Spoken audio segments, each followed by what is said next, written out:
You ask Tiger to solve. This deals with linear equations with one unknown. The final result is m equals 15/4.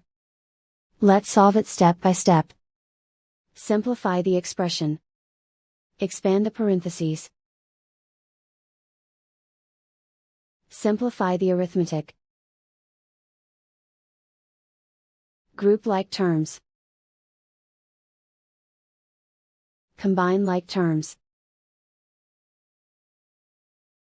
Group all constants on the right side of the equation.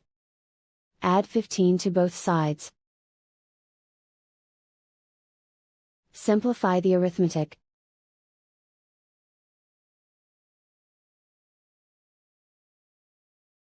Isolate the m. Divide both sides by 4. Simplify the fraction. And so the final result is m equals 15/4.